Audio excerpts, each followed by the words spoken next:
कौमी आवाज़ के नाज़रीन खुश आमदीद। जो बाइडन ने आते ही पूरी दुनिया में बड़ी तेज़ी से अमरीकी सुपरमेसी के लिए काम शुरू कर दिया है और आज से पहले का अमरीका और आज के अमरीका में वाज़ेह फ़र्क नज़र आ रहा है। ट्रंप के दौरा इक़्तिदार में मफ़ाहमत के साथ चलने वाला अमरीका अब बाइडन के दौरा इक़्तिदार में इंतहाई जारहाना नज़र आ रहा है। जो बाइडन की नई पॉलिसियों ने पूरी दुनिया को वर्ताए हैरत में डाल दिया है और यूं मरते दम तक बादशाहत के ख्वाब देखने वाले मोहम्मद बिन सलमान की छुट्टी करवा दी है। आज की वीडियो में हम आपको बताएंगे कि कैसे अमेरिका ने मोहम्मद बिन सलमान को रास्ते से हटा दिया है। दोस्तों, वीडियो में आगे बढ़ने से कबल अगर आपने कौमी आवाज़ को अभी तक सब्सक्राइब नहीं किया तो इसे सब्सक्राइब और बेल आइकॉन पर क्लिक ज़रूर करें, क्योंकि ये मेरी और आपकी नहीं बल्कि पूरी कौम की आवाज़ है। अमेरिकी सदर जो बाइडन ने सऊदी अरब से ताल्लुकात में अहम फैसला कर लिया। जो बाइडन सिर्फ सऊदी शाह सलमान से ही राब्ता करेंगे, ये ऐलान व्हाइट हाउस की प्रेस सेक्रेटरी जैन पिसाकी ने न्यूज़ ब्रीफिंग में किया। उन्होंने बताया कि ट्रंप इंतज़ामिया के इक़्तिदार ख़त्म होने पर सऊदी अरब से ताल्लुकात और सिफारतकारी से मुतल्लिक अहम पेशरफ्त हुई है। व्हाइट हाउस की प्रेस सेक्रेटरी ने कहा कि जो बाइडन इंतज़ामिया का ये इक़दाम हम मनसब से हम मनसब मसरूफियात और राब्ते की पॉलिसी का नतीजा है। उनका कहना था कि जो बाइडन के हम मनसब सिर्फ सऊदी शाह सलमान ही हैं और जब वक्त आएगा तो सदर सिर्फ अपने हम मनसब से ही बात करेंगे, लेकिन मैं राब्ते के हवाले से फ़िलहाल कोई टाइमलाइन नहीं दे सकती। प्रेस सेक्रेटरी ने कहा कि शुरू से ही वाज़ेह कर चुके हैं कि हम सऊदी अरब के साथ अपने ताल्लुकात को दोबारा कायम करने जा रहे हैं। ट्रंप के दौरे इक़्तिदार में सदर के साथ साथ ट्रंप के दामाद और सीनियर मशीर के सऊदी वलीअहद मोहम्मद बिन सलमान से गहरे ताल्लुकात थे।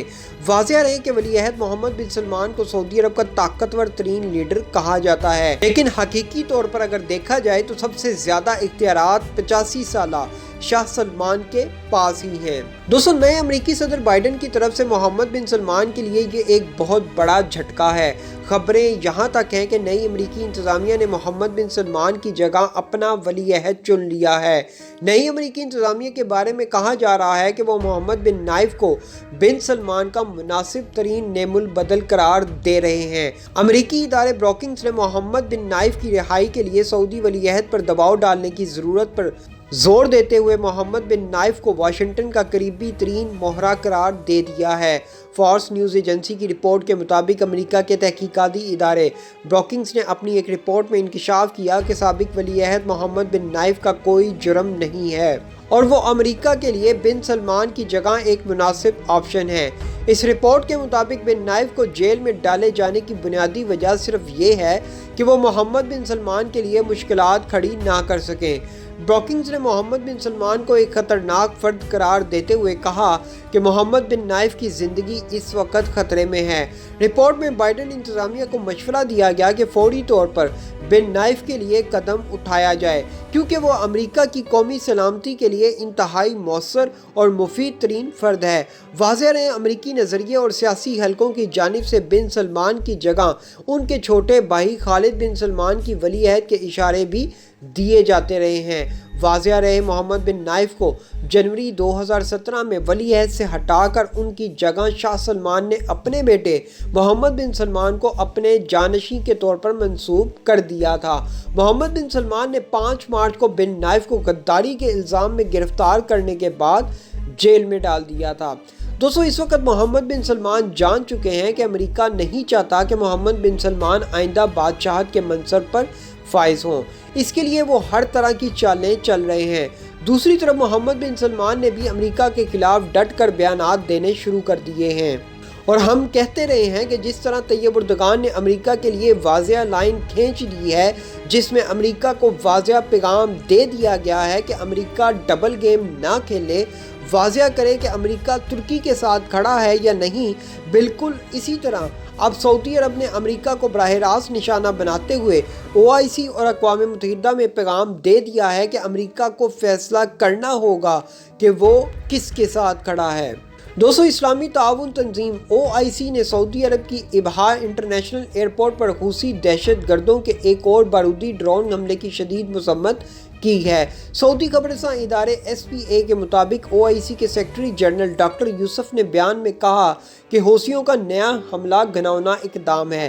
سعودی عرب نے OIC اجلاس میں امریکہ کی طرف اشارہ کرتے ہوئے کہا کہ حوثیوں کی مدد کرنے والے بھی سعودی عرب پر حملوں کے ذمہ دار ہیں۔ یاد رہے کہ عرب اتحاد برائے یمن نے بارودی ڈرون کو ہدف تک پہنچنے سے پہلے ہی گرا کر تباہ کر دیا تھا۔ OIC کے سیکرٹری جنرل نے کہا کہ ان حملوں کے ذمہ دار حوثیوں کے علاوہ وہ عناصر بھی ہیں جو انہیں دولت اور ہتھیار سپلائی کر رہے ہیں، وہ ان حملوں کے مکمل ذمہ دار ہیں۔ دوستو، محمد بن سلمان نے امریکی خطرے کو بھانپتے ہوئے روس کے ساتھ تعلقات بحال کر لیے ہیں اور ایک دفعہ پھر پاکستان، چین اور روس کے بلاک میں شامل ہونے کے لیے سفارتی سطح پر کوششیں تیز کر دی ہیں۔ سعودی عرب کے ولی عہد شہزادہ محمد بن سلمان اور روسی صدر پیوٹن نے ٹیلی فون پر تبادلہ خیال کیا۔ دونوں رہنماؤں نے جہاں تیل پیدا کرنے کے لیے OPEC+ معاہدے سے متعلق گفتگو کی، وہیں امریکہ کے خطرناک عزائم سے متعلق بھی تفصیلی تبادلہ خیال کیا گیا۔ در حقیقت محمد بن سلمان نے اب امریکہ سے جان چھڑانے کا فیصلہ کر لیا ہے۔ اس بات کا قوی امکان ہے محمد بن سلمان ایک دفعہ پھر پاکستان، چین اور روس والے بلاک میں شمولیت کا اعلان کر دیں۔ دوستو، اقوام متحدہ میں کھڑے ہو کر امریکہ کو للکارنے کا نتیجہ اب محمد بن سلمان کو بھگتنا پڑے گا۔ امریکہ نے مکمل طور پر اپنی پالیسی تبدیل کر لی ہے۔ گزشتہ روز اقوام متحدہ میں متعین سعودی مندوب عبداللہ المعلمی نے کہا تھا کہ سعودی عرب کو اپنے مفادات کے دفاع کے لیے کسی سے اجازت کی ضرورت نہیں۔ العربیہ سے گفتگو کرتے ہوئے المعلمی نے کہا کہ حوثی دہشت گرد تنظیم ہے اور ہم اسی بنیاد پر حوثیوں کے ساتھ پیش آ رہے ہیں۔ انہوں نے مزید کہا کہ امریکی ایلچی برائے یمن سعودی عرب پر ہونے والے حملوں کا نوٹس کیوں نہیں لے رہے؟ کیا امریکہ کو سعودی عرب کی تنصیبات پر حملے کرنے والے نظر نہیں آ رہے؟ کیوں امریکہ نے حوثی دہشت گرد تنظیم کو بلیک لسٹ سے نکالا ہے؟ سعودی مندوب نے کہا کہ یمن میں ایران تخریبی کردار ادا کر رہا ہے۔ یمن کے مسئلے کا حل اہل یمن کے درمیان افہام و تفہیم میں مضمر ہے اور یہ کام سفارتکاری سے ہی کیا جا سکتا ہے، اور اگر یہ سفارتی سطح پر حل نہیں کیا گیا تو پھر سعودی عرب کو کسی بھی پلیٹ فارم سے اپنے ملک کے دفاع کے لیے کسی قسم کی کوئی اجازت لینے کی ضرورت نہیں۔ بس دوستو، محمد بن سلمان کا یہی رویہ بائیڈن انتظامیہ کو پسند نہیں آیا اور اب باقاعدہ وائٹ ہاؤس سے محمد بن سلمان کو کھڈے لائن لگانے کا فیصلہ بھی سامنے آ گیا ہے۔ اب دیکھنا یہ ہے کہ شاہ سلمان اپنے بیٹے کی عزت کیسے بچاتے ہیں اور محمد بن سلمان امریکی انتظامیہ کے اس رویے پر کیا رد عمل دیتے ہیں۔ دوستو، ایسی مزید معلوماتی ویڈیوز دیکھنے کے لیے قومی آواز کو سبسکرائب اور بیل آئیکن پر کلک ضرور کریں، کیونکہ یہ میری اور آپ کی نہیں بلکہ پوری قوم کی آواز ہے۔